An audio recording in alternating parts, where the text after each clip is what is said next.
Hello BookTube, I'm Shawn The Bok Maniac, filling in for Nell and Scott. Nell has a new channel name and I don't have it in my head. I didn't write it down. I'm not going to try and... I can remember half of it, but that half in isolation sounds really bad coming out of my mouth, so put it below. And Scott of Gunpowder Fiction and Plot. They used to co-produce Gunpowder Fiction and Plot, and Nell has branched off on her own. They've asked me to fill in. They're a little busy. And my name is Shawn, and my channel name is Shawn The Bok Maniac, and Scott and Nell are among my very most favorite booktubers, so I was happy to fill in for them. I actually wanted to wrap myself in a blanket to create a Nell effect, but it isn't. It is summer in Saskatoon, Saskatchewan, Canada, and so that ain't happening.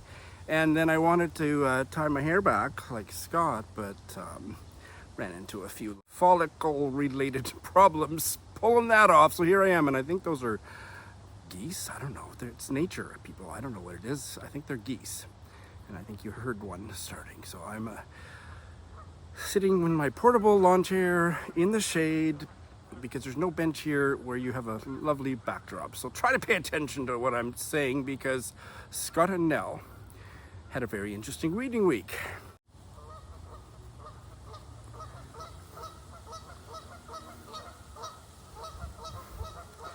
I know!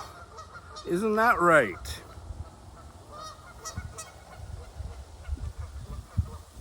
Nell finished one book and started another, which she's probably already finished. I spoke to them briefly last night. They were in a rush, and we had a quick chat about what they read, and she thought she would probably finish the other one by today. The book that she finished, she didn't like very much. In fact, she says she threw it across the room. And it is a memoir about North Korea. Without you, there is no us. My Time with the Sons of North Korea's Elite by Suki Kim. There was a lot of things that she did like about it, but she really despised the American capitalist bias of the book. Nell is under no illusions that North Korea is a pretty terrible place, but she couldn't stand being in the head of this author who is a Korean-American journalist with all the American bullshit. In other words, this book was not communist enough for Nell. But she did like some things. The premise of this memoir is that the journalist poses as a missionary to get a job teaching at the elite school for the, sons of the ruling guard. I forgot to ask Nell if the students had to wear those big ridiculous hats, but the pro-American slant didn't ruin some parts of it. So for example, the author Suki Kim does talk about her own family history. Her family came from Seoul, and at the outbreak of the Korean War, one uncle got abducted or something. He ended up going to the north and has never been heard from again, and there's a lot of those details that Nell rather enjoyed. The actual portrait of the students that she worked with, well, it was in some places just not nuanced enough. Don't want it to sound like Nell wanted to hear good things about the North Korean system, no, but she just was sickened by how limiting the journalists, despite the fact that her heritage goes back to Korea, that she couldn't say anything that wasn't kind of textbook raw capitalism about it. So, like I say, not communist enough for Nell. One other thing that drove her nuts was that there was a lot of dramatic tension in the book, but nothing actually ever happened that was dramatic. Like it kind of kept her turning the pages, and then when she got to the end, it was like, is that all there is? Like nothing dramatic happened. So she nodded and laughed. I'm tempted to put in Nell's laugh here, but you all know what Nell's laugh sounds like when I said, so it gave you literary blue balls, and she said exactly. So more testicular references later in this broadcast, boys and girls. Much more positive, she has started, and probably by the time I'm recording this, by the time this video goes up, she will probably have finished the, I believe it's a 2021 novel, Sorrow and Bliss by Meg Mason. She's loving it. It's funny, it's sad, it's about mental illness without being kind of gimmicky about it. Like, it's very vague, talking about what the protagonist's mental health challenges are, so you don't read it as a schizophrenia novel or this novel or that novel, and she likes that. But it's the humor and the sadness, the way that those work together, because those things, I hope that I'm not in the wind. What is this gonna sound like?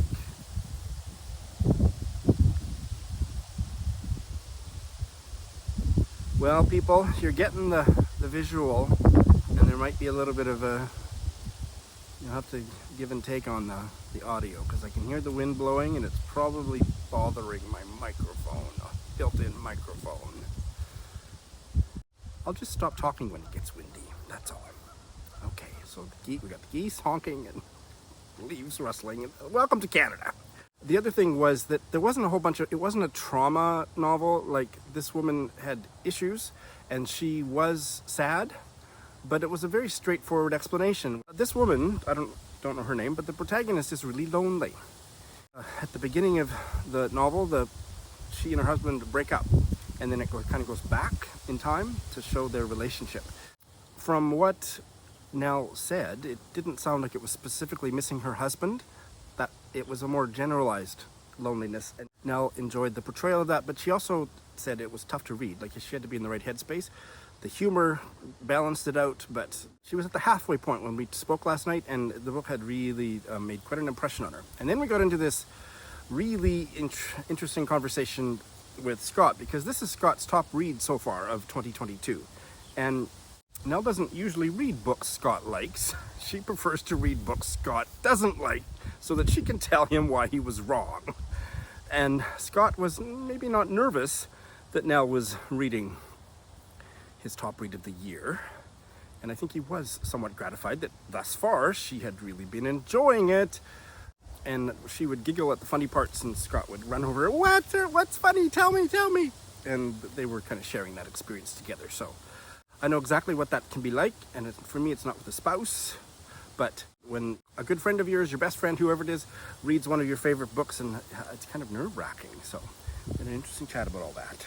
I should also say that Nell's comment about that, why she doesn't read books that Scott loves, is because Scott never shuts up about the books he loves, and Nell likes to go into a book basically blind. She didn't use that word, but she needs enough time to have gone by to forget what Scott had been blathering on about before she will pick it up, or she can feel like she's starting it with a clean slate. And seems to be working out this time. But one of my favorite parts of the chit chat we had on Zoom last night was that Nell was complaining that Scott told her that the female protagonist, the female main character of this novel, was the one at fault for the breakup of the marriage. And Nell felt that was kind of not a spoiler exactly, but just kind of she wanted to make up her own mind. And then Scott said, well, actually, Nell, you did ask me my opinion about that when you started the novel. So, and then I just took a few steps back, left them alone for a few minutes, and poured myself another glass of wine, and then all was well again. There's another moment like that coming up in this broadcast.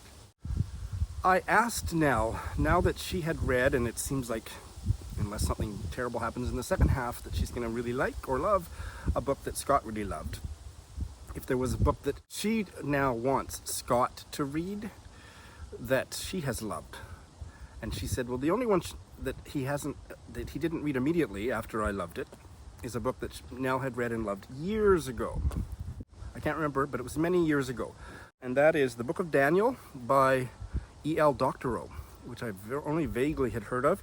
That novel is about the children. I assume they're fictionalized children, but I don't know how true it is to life. But the children of Ethel and Julius Rosenberg, the spies, the Americans who stole nuclear secrets from America for the Soviet Union, and they were executed in 1953.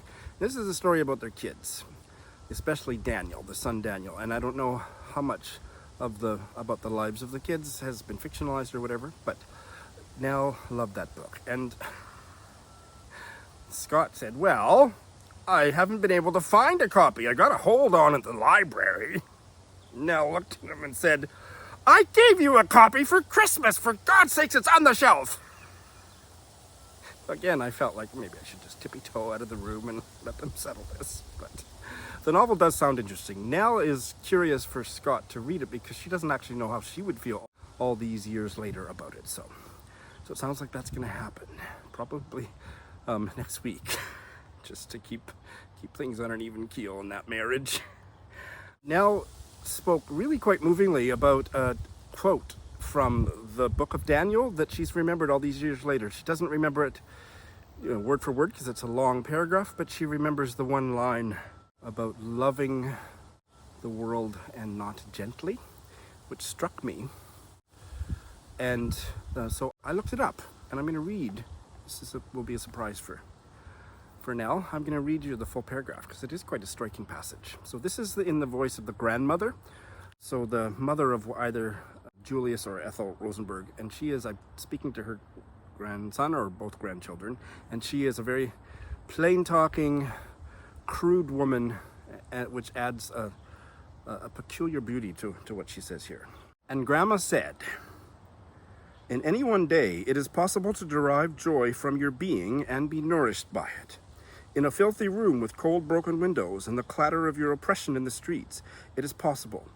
And starving, with your teeth rotting in your mouth, and age like lead in your bones, and your eyes shattered with the horror of what you have seen, all together and with the madness of your children thrown in.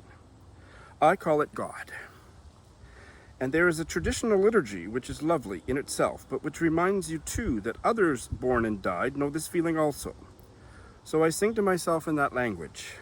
And my curses are my love for them whom I curse, for existing at the mercy of life and God, and for the dust they will allow themselves to become for having been born. And my complicity in their being, the fruit of my womb, that I could have tricked them this way, outrages me. Unable to stay in their presence for my love of them, which they do not understand, and my terrible fear of their blasphemy, and their tampering with all the deep, intricate solderings of the universe. Do you begin to understand? I am speaking of the only form of ecstasy allowed to old ladies. It begins with the fear of not being able to breathe. And they inherit that from me too, as you do, that excess of passion, that shimmering fullness of stored life which always marks the victim. What we have, too much life in each of us, is what the world hates most. We offend. We stink with life. Our hearts make love to the world, not gently. We are brutal with life, and our brutality is called suffering. We scream into our pillows when we come. Wow, already then, that's going on my TBR. And Nell wrapped up her commentary on this book that wasn't a book that she'd been reading, but it came up fabulously in conversation by saying, it was a very interesting book for my little communist heart.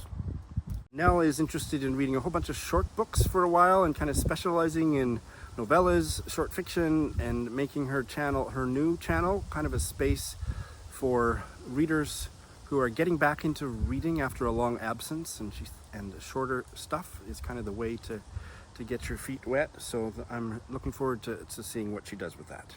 Scott finished 5 books this week, and only one of them was any good. So in no particular order, he finished The Trees by Percival Everett. He has almost finished reading the Booker long list. Why am I not surprised? Like he said, he's got 3 left to go, and probably only 1 left to go by now, because that chat was about 12 hours ago. And he didn't like The Trees. The only books he's liked so far out of what he's read, and he's read all but 3, are Glory by No Violet Bulawayo, Maps of Our Spectacular Bodies by Maddie Mortimer, and Small Things Like These by Claire Keegan, which is one of the only ones I've read off the list, and I absolutely adored it. He liked the opening premise of The Trees. This is a very serious novel about race. Please permit me to be a little bit childish and irreverent at the beginning here, because there was a funny moment.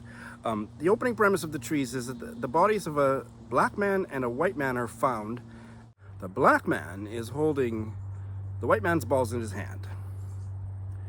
And so Nell and I started teetering because we assumed this must be some kind of a homoerotic, murder or something. What the hell's going on with this? But it sounded very gay, potentially. And Scott said, no. And so to elevate this back to what Percival Everett was actually up to, it's a little gruesome, but in fact, the white man's testicles had been severed, and the black man who's dead is holding them. And the black man's face is shot off, unrecognizable, hard to identify. And then it goes from there, and it sounds quite convoluted, but Scott liked how the novel opened, but felt it suffered fatally. This ended up being a 2-star read for Scott, with poor character development and a plot that doesn't really go anywhere, so he felt it was pretty much a waste of time. It was intended to be an allegory to kind of explore race and racism in America, particularly lynching, but it just didn't deliver for Scott. And I think Scott would have been happy to go on and tear this book further to shreds, but at that point Nell glared at him and said, "And next." So the next one was the one book that Scott did actually quite like this week, and that is this short story collection from, I believe, early January of this year, Send Nudes by Saba Sams. So this is a collection of short stories quite in your face, I believe. That's not a phrase that Scott used, but that's kind of what I've gathered. About different female protagonists dealing with being exploited sexually, not in prostitution rings. It's not that, it's just in everyday lives, dating and sex and marriage or whatever, and how men exploit them and what might be in it for the women. Sometimes it's a way of expressing power, about exploring their own sexuality, but the stories are nuanced in a way that shows that it's hard to describe. But the title story, Send Nudes, it's about an anonymous kind of chat roulette sort of internet chat between a man and a woman, and the man says, "Send nudes." And the woman, who is a heavy set woman, Scott and Nell use the word fat, and I'm uncomfortable using it, but I guess I just did, and that is a fat woman, and she's a little bit self-conscious to do it, but then we get inside her head, and it's what would be in it for her and what might she get out of it and what kind of eroticism does it unlock for her. So quite a layered story. It does sound really interesting. And then the woman decides to send one of the first photos, maybe the first photo the woman sends. She puts a dab of mayonnaise on her lip. Why would she have done that? You'll have to read the story to find out if you can't make the connection yourself. I think the best way to say what Scott liked about this collection is that Saba Sams tackles issues that seem black and white and exposes the gray, which I think is a very nice way to put it. The three of us had an interesting discussion about a short story collection from Canada by a Congolese Canadian writer, Tea Mutanji, Shut Up, You're Pretty, that the three of us had all read and loved, and that there was quite a bit of overlap. Scott felt that collection, Shut Up, You're Pretty, worked just a bit better because it was the same central character. They were linked in some way, but he really did enjoy this, and he enjoyed Send Nudes a whole bunch better than The Secret Lives of Church Ladies, which he didn't much care for and didn't think the writing was very good. So he and I didn't get into a big fight. I thought Nell was being hard enough on him about all kinds of things, so I didn't start anything with him. He also said the first story, which involves a dog, grossed him out, but the rest of the stories are not gross like that, and we did not press for further details. It was all downhill from there. He read I think it won the Stella Prize this year, a collection of poetry by an Indigenous Australian poet, Drop Bear by Evelyn Araluen, and he really disliked it quite intensely, but they wanted to make sure I knew what Drop Bear was. Well, I had never heard of Drop Bear, so Drop Bear, and there isn't much about this in the poetry collection, by the way, but the title, Drop Bear, comes from this hoax in Australian folklore. Australians love to freak foreigners, visitors from other countries out when they visit Australia by talking about the drop bear. And the drop bear is like a koala bear, except that it is predatory and carnivorous. It doesn't exist. It's just featured in tall tales and, hoaxes, jokes, practical jokes that people play. And there are YouTube videos. Scott talked about a Scottish journalist who came to Australia, and they They had her all believing that a drop bear was going to drop out of the tree and eat her face or something. So you can Google that. But that's where the title comes from. These poems were a little bit banal for Scott. That's my word, not his. But they were very plain about everyday relationships, friendships, and so on. And it just didn't grab Scott. And especially it suffered in comparison to a work of Indigenous Australian poetry which I'd never heard of, but Nell and Scott both really, really liked. The poet's name is Charmaine Papertalk Green, and the title is Naganajungu Yagu. Here is the title, because I don't know if I'm pronouncing it correctly, which covered similar ground in a way that was really powerful, and they told me quite a lot about it, so I wanted to spend some time here telling you about it because it sounds wonderful. The concept behind Charmaine Papertalk Green's collection of poetry is letters exchanged between her mother and her 40 years ago, when the poet was just a teenager and living in an Aboriginal girls' hostel in Perth. And all the love that the mother had instilled in the poet for her Aboriginal identity, her people, her culture, through those letters, and lots of poetic use of Aboriginal languages, Badi Maya and Wajari. That was a book that they both loved, and Scott felt that Drop Bear really suffered in comparison. And also there was quite a talk about, did you know Weet-Bix? That the Australians call Weetabix, Weet-Bix? Sorry, it's, cultural difference, but two more to go. The next one is not only the worst book Scott read this week, but the worst book he's read in 2022. This is also from the Booker list. Booth by Karen Joy Fowler brought Scott no joy whatsoever. 1 star. It's a historical novel that, why the hell was it written? He wonders to himself, and now through me to you all, what was the point of this literary exercise? None that he could see. A book about the Civil War and the ending of American slavery, about a family that produced a white supremacist assassin that has no black characters. Hello? Sounds like typical white American novelist bullshit, if you ask me.